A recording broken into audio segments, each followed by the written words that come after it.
Hi hello everyone, welcome back to our channel. ఈరోజు మేము Christmas షాపింగ్కి వెళ్తున్నాము. టైం అయితే 6 కూడా అవ్వలేదు, అయినా చూసారా ఎంత చీకటి అయిందో. బట్టల షాపులన్నీ లైటింగ్తో కళకళలాడిపోతున్నాయి. అసలు మా షాపింగ్ అయితే కొత్తగూడెం అనమాట. షాపింగ్ అంటే ఎంత ఆనందం ఉంటుందో అంత కన్ఫ్యూజ్ కూడా ఉంటుంది నాకు. ఇక జీవీ మాల్ సిఎంఆర్ షాపింగ్స్కి అయితే వచ్చేసాము. ఫెస్టివల్ సీజన్ కదా, షాపులన్నీ లైటింగ్స్తో కళకళలాడిపోతున్నాయి. ఇక్కడ జీవీ మాల్ ఉంది, సిఎంఆర్ ఉంది, అండ్ కొత్తగా సౌత్ ఇండియా షాపింగ్ మాల్ కూడా అయితే పెట్టారు. ఇంకా మేమైతే జీవీ మాల్కి వెళ్ళాము. ఎవ్రీ ఇయర్ జీవీ మాల్లో ఆల్మోస్ట్ షాపింగ్ అయితే కంప్లీట్ అవుతుంది మాది. ఇంకా లోపలికి అయితే వెళ్తున్నాము. ఎలాంటి డ్రెస్సెస్ ఉంటాయేమో చూడాలి. బాగుంటే ఇక్కడ తీసుకోవచ్చు, లేదు అంటే సిఎంఆర్కి వెళ్ళాలి. మా పాపకైతే డ్రెస్సెస్ చూస్తున్నాను. ఇప్పుడు షరారా డ్రెస్సెస్ ట్రెండింగ్ అట. ఇక్కడ షరారా డ్రెస్సెస్ కలెక్షన్ అయితే చాలా బాగుంది. సో అవి చూస్తున్నాను, బాగున్నాయి. ఇంకా ఆ డ్రెస్సెస్ లో బ్రైట్ కలర్స్ ఇంకా ఏమన్నా ఉన్నాయేమో అని చూస్తున్నాను అనమాట. పక్కన మా అత్తమ్మ ఉన్నారు. చూస్తున్న ఈ డ్రెస్ అయితే కలర్ అదంతా చాలా బాగుంది, చాలా bright colour, violet colour. Last year కూడా సేమ్ అదే కలర్ తీసుకుందాం అనేసి తీసుకోలేకపోయాను, కానీ ఆ చుడిదార్ ఎక్సలెంట్ ఉంది అనమాట. ఇక్కడ చూడండి, ఈ బొమ్మలు చూడడానికి భలే ఉన్నాయి. నాకు డ్రెస్సెస్ కంటే ఇక్కడ ఉన్న బొమ్మలు అయితే బాగా నచ్చాయి. పైన చూసారా, లెగ్స్ కి ఒక్కొక్క లెగ్గిని అయితే తొడిగి ఉంచారనమాట. భలే ఉంది చూడడానికి. బొమ్మలు 3టికి 3 శారీలు కట్టారు, భలే ఉంది చూడడానికి. ఇంకా కిడ్స్ ఫ్లోర్ కి వెళ్తున్నాము, అక్కడ తీసుకోవాల్సినవి కొన్ని ఉన్నాయి. ఇక్కడ బొమ్మకి వైట్ డ్రెస్ వేసి రెక్కలు పెట్టారు, భలే ఉంది కదా చూడడానికి, ఏంజల్ లాగా.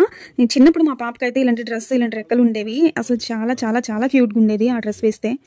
బొమ్మలకు భలే డ్రెస్సెస్ వేశారు. ఇక్కడ క్లాత్ ని చూడండి, డ్రెస్ లాగా భలే పెట్టారనమాట. గ్లాస్ కి ఉన్న బొమ్మకి మనకి ఈజీగా అర్థమైపోతుంది ఎలా ఉంటుంది ఇది కుట్టించుకున్న తర్వాత అని. ఇక్కడ different types of hand bags అయితే హ్యాంగ్ చేసి ఉన్నాయి. చూడడానికి అయితే చాలా బాగున్నాయి, చిన్న పిల్లలవి కదా, స్టార్ లుక్ లో.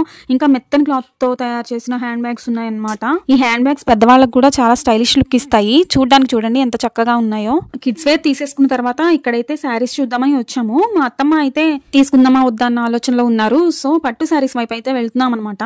తీసుకుందాం అనేసి, చూడాలి మరి ఎలా ఉంటాయో ఏంటో. ఇక్కడ 2 బొమ్మలు భలే రెడీ చేశారు.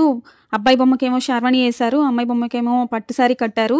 చాలా బాగున్నాయి చూడడానికి. ఇక్కడ మాల్లోనే ఫ్యాన్సీ స్టోర్ కూడా అవైలబుల్ లో ఉంది కదా, సో నెయిల్ పాలిష్ లో అవి తీసుకుంటున్నాను అనమాట. ఈ నెయిల్స్ అయితే చాలా బాగున్నాయి క్యూట్ గా. ఈ ఫ్యాన్సీ స్టోర్ లో ఉన్న ఆవిడ చాలా మంచిగా రిసీవ్ చేసుకున్నారు. అండ్ ఇక్కడ ఉన్నవి చూపిస్తున్నారు అనమాట. అక్కడ ఉన్న ప్రొడక్ట్స్ గురించి అయితే ఎక్స్ప్లెనేషన్ ఇస్తున్నారు. Nail polishes and lip balms, lipsticks అవి ఉన్నాయి కదా, ఇంకా వాటి గురించి చూపించుకుంటూ చెప్తున్నారు. నేను యూట్యూబ్ క్రియేటర్ అని చెప్పాను అనమాట. సో తనైతే మంచిగా ఎక్స్ప్లెయిన్ చేస్తూ వస్తువులన్నిటిని చూపిస్తున్నారు. ఆవిడైతే నా ఛానల్ నేమ్ అది అడిగారు. ఇంకా ఫైనల్ గా అయితే అవన్నీ చూపించిన తర్వాత ఇంకా షాపింగ్ కంప్లీట్ చేసుకొని ఇంటికైతే బయలుదేరిపోయాము. ఇంకా షాపింగ్ కంప్లీట్ అయ్యేసరికి చాలా టైం అయిపోయింది. అందరం ఆకలితో ఉన్నాము. ఇంకా ఇక్కడే రెస్టారెంట్ కి అయితే వెళ్ళాము. రెస్టారెంట్ అయితే బ్రైట్ లైట్స్ ఏమీ లేవు, డిమ్ లైట్స్ ఉన్నాయి. ఏంటో చీకట్లో కూర్చొని తిన్నట్లే ఉంది ఫుడ్ అయితే. ఇంకా బిర్యానీ అయితే ఆర్డర్ ఇచ్చాము. ఇక్కడ రైస్ ని డైరెక్ట్ గా ప్లేట్ లో కాకుండా ప్లేట్ పైన విస్తరాకు పెట్టి అందులో పెట్టారనమాట. బయట వెదర్ అయితే చాలా చల్లగా ఉంది. సో ఇక్కడ వేడివేడి బిర్యానీ చాలా అంటే చాలా బాగుంది. సరదాగా అలా కబుర్లు చెప్పుకుంటూ ఫుడ్ అయితే ఆస్వాదించాము. రెస్టారెంట్ లో క్లియర్ గా వీడియో తీయడానికి కరెక్ట్ గా వెలుగు అయితే లేదు. అక్కడ లైటింగ్ చాలా డిమ్ గా ఉండడం వల్ల క్లియర్ గా అయితే వీడియోస్ రాలేదన్నమాట. ఇక్కడ చికెన్ పీసెస్ కాంబినేషన్ పుదీనా చట్నీ ఇచ్చారు, చాలా బాగుంది. కాల్చిన ఫ్లేవర్ అనమాట చికెన్ పీసెస్ 2. పైన చూడండి లైట్ ఎలా ఉందో. ఇంకా ఫైనల్ గా ఇంటికైతే బయలుదేరిపోయాము. ఈ వ్లాగ్ మీకు నచ్చింటే కనుక ప్లీజ్ లైక్ చేయండి, కామెంట్ చేయండి, సబ్స్క్రైబ్ చేయడం మాత్రం మర్చిపోకండి. Thank you, by by.